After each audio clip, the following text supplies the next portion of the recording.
Bonjour et bienvenue dans le monde magique de la communication animale ou de la télépathie animale. Souvent on me demande, Chantal, est-ce qu'on peut être à plusieurs à communiquer avec le même animal?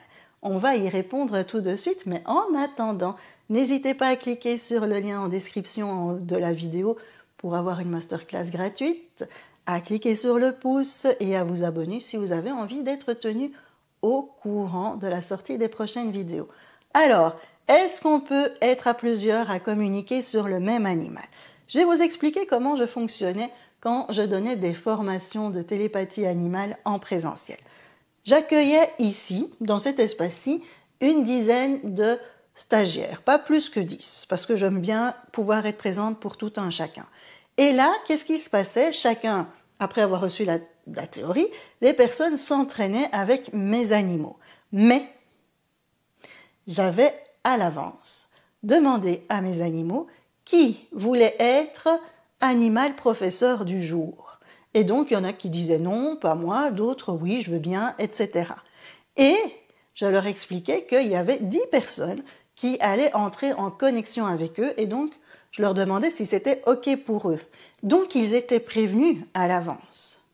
Donc oui, vous pouvez être à plusieurs pour entrer en connexion avec un même animal, mais bien sûr, par respect à l'avance, il faut qu'il y ait une personne qui lui explique ce qu'il va se passer.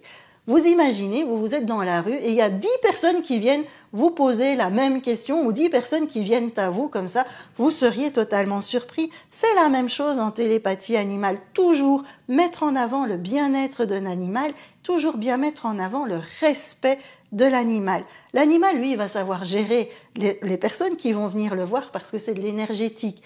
Et même comme ce sont des êtres vivants, ils vont dire avec toi, j'ai pas envie de rentrer en connexion, avec toi, oui, et ils vont pouvoir distiller l'information comme ils ont envie. Moi, ça arrivait souvent. Mais le respect est très important. Je vais encore vous expliquer quelque chose. J'avais à cette époque-là un chien, Easy, qui avait 14 ans.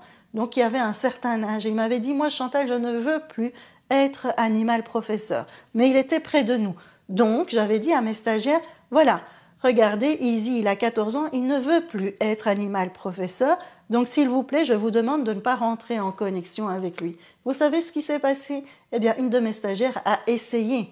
Elle me l'a dit, mais j'étais vraiment très fâchée parce que ça ne se fait pas. C'est un manque de respect.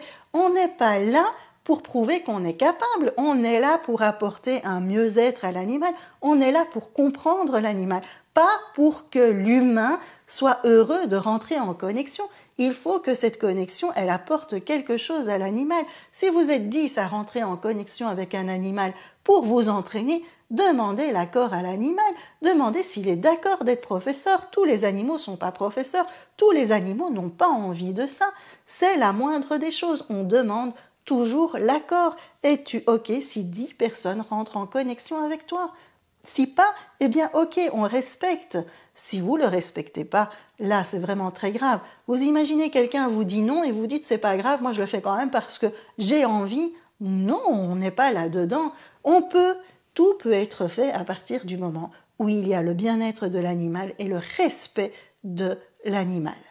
Il n'a pas besoin d'être saoulé. Plus il va être saoulé, plus en fait ça desservira cette télépathie animale et la communication animale. Donc pas de souci, à condition que l'animal soit prévenu et qu'il ait donné son accord et que vous ne soyez pas 100 ou 200 sur le même animal. D'accord? On se retrouve pour une prochaine vidéo. À bientôt!